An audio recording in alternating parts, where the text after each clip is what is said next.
Dick Cheney, former Vice President of the United States, who spearheaded the torture program that we ran here in America, has decided that he's going to come out and defend it. No one's surprised by that. He's decided to go on Meet the Press, which used to be a defining show for challenging politicians in America. Now, this, of course, become a bit of a joke, and I'll tell you why. Back in 2004, we found out that Dick Cheney's office thought it was actually the best place to get their message out. We knew this because Scooter Libby, remember, was charged, who used to be with the vice president, because of the leaks that they had and that were illegal, right? So there was testimony and internal emails we found out from Dick Cheney's office at the time, that's about 10 years ago. They said as to how they can get their message out. Option one, meet the press, vice president, okay?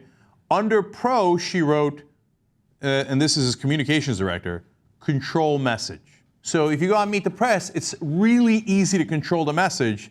So that's a very good outlet for us. It's in fact option number one. Now, it's a different host at this point, to be fair to Chuck Todd, who did the interview yesterday with the former vice president. But nonetheless, it appears that it's still option number one for Dick Cheney. He still believes he can control that message, and we'll see that in a second.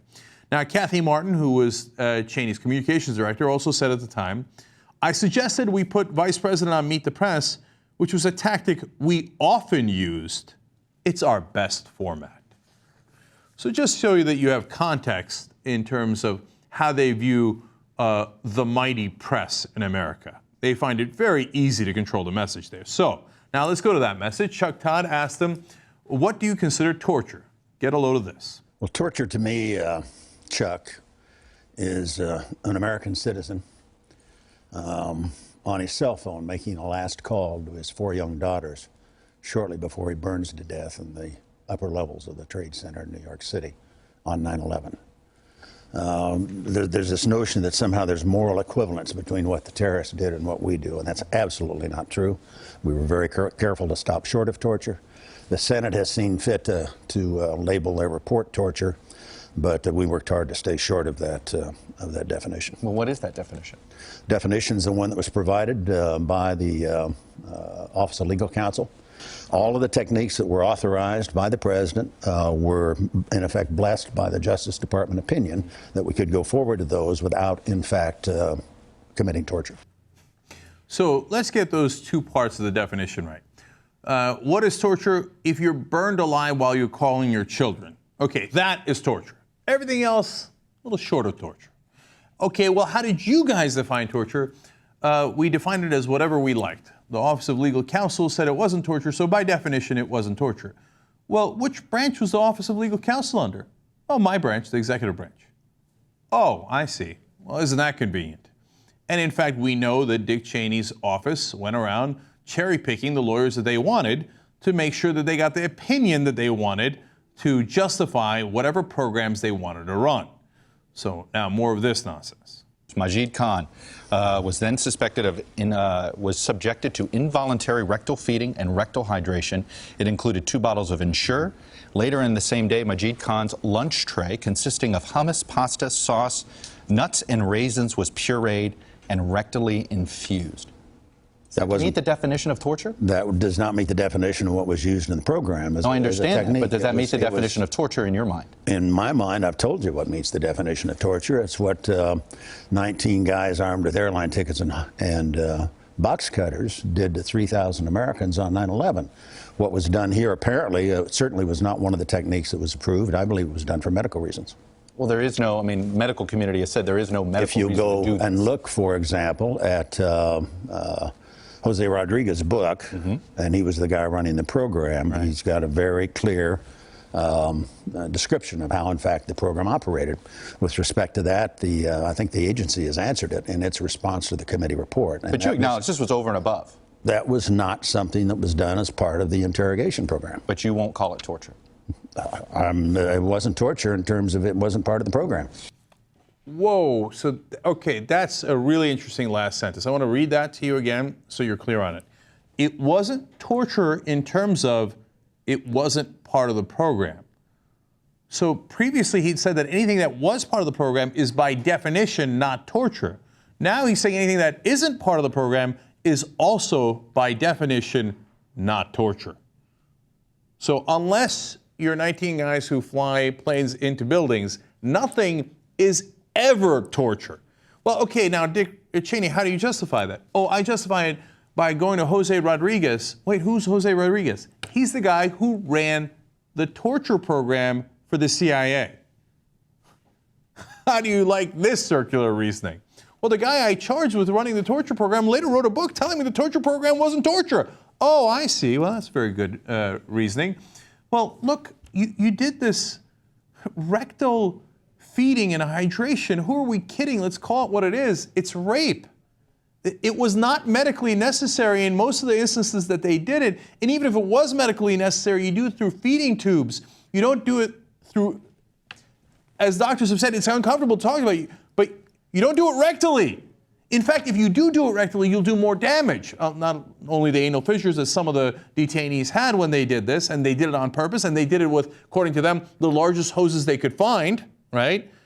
But in fact, if you put the food there, it causes infections. It's not for a medical purpose. It's rape. It's rape if you do it with a phallus. It's rape if you do it with a broomstick. And it's also rape when you do it with the largest hose you can find for no medical necessity whatsoever. Now, if rape isn't torture, my God, what is torture? According to Dick Cheney, if we did it, nothing at all. By definition, everything we do is A-OK. And he's not done yet. What if we tortured people who are innocent? Get a load of this. Let me ask you, what do you say to Gul Rahman? What do you say to Suleiman Abdallah? What do you say to Khalid al-Masri? All three of these folks were detained. They had these interrogation techniques used on them. They eventually were found to be innocents. They were released, no apologies, nothing. What do we owe them? Well, what does it make? Does this? I mean, let me go to Gul Rahman. He was chained to the wall of his cell, doused with water, froze to death in CIA custody, and it turned out it was a case of mistaken identity. Right. But the problem I have is with all the folks that we did release that ended up back on the battlefield. Of the 600 and some people who were released out of Guantanamo, 30% roughly ended up back on the battlefield. I'm more concerned with bad guys who got out and released than I am with a few that, in fact, were innocent. 25% of the detainees, though, 25% turned out not to have, turned out to be innocent. They were So where are you going to draw the line, Chuck? How are you going to know? Is that too high? Is that, you're okay with that margin for error? I have no problem as long as we achieve our objective, and our objective is to get the guys who did 9/11, and it is to avoid another attack against the United States. So wait. Let's get a couple of things clear. He says 600 were released and 30% came back into the battlefield. Dick Cheney, who released them? Oh, right, the Bush administration. He made it seem like it was somebody else that released them. No, you released them, so that's also on you, okay? So apparently you released some of the wrong guys, and you kept some of the wrong guys as well. You kept some of the innocents, and you released some of the guilty. Well played, Dick Cheney. And then he says, now remember, it worked. We got bin Laden. Ooh, who's we? You didn't get bin Laden. You had 7 to 8 years to get bin Laden. You never got him. And they didn't get bin Laden through the torture. In fact, we just found that out in the Senate report. We got the critical information about his courier before he was ever tortured. In fact, he was held by a foreign government when we found out that information. So everything this guy says is a lie. We kept the country safe. Dick, what are you talking about? 9/11 happened on your watch, not somebody else's watch. You know, the most critical piece of intelligence we got was bin Laden determined to attack inside the United States. That was a warning that you were given and that you ignored. And then you want to talk about how you got intelligence during torture afterwards. No, you didn't. They went through 6.3 million pages of CIA documents, not Democratic documents, not Senate documents, the CIA's own documents. It didn't work. By the way, you know how we got more innocent people involved in the program? 25% of the people were tortured were innocent. He says, I don't care. I'm more concerned about the people who fought us. Well, can we not be equally concerned or also concerned? I'm concerned about the people fighting us. I'm also concerned because I'm a decent human being who still has a heart. If we accidentally torture and rape the wrong people, let alone the right people. And how did we get some of those people? Through the torture in the first place. The report explains that, for example, Khalid Sheikh Mohammed was waterboarded 183 times, so he started making up names. And he made up names of people who they then brought into Guantanamo and tortured to get information out of them, but they were perfectly innocent in the first place, and the only reason they were there is because torture doesn't lead to the correct answers, it leads to the incorrect answers. Now, did Dick Cheney not realize that? Everybody in the world assumes he didn't. Everybody thinks, well, look, this guy might be a maniac, but he did it to, quote unquote, keep us safe, and he shouldn't have done it, and it's obvious that he doesn't care at all about innocence, etc., but his job was to keep us safe, and that's what he did, right? And that's why they had to do the torture. No. You're misunderstanding. The torture comes from the manuals that we re-engineered, reverse engineered. It actually came from communist China, and we prepared our guys for the waterboarding in case they were caught, for example, in Vietnam. That's why Senator John McCain was one of the few Republicans to say the Senate report is right. We did torture people, and we shouldn't have, because he was tortured by the North Vietnamese using a similar manual. We reverse engineered it. But a lot of people think we forgot that the whole point of that manual was not to get critical information to fight against us.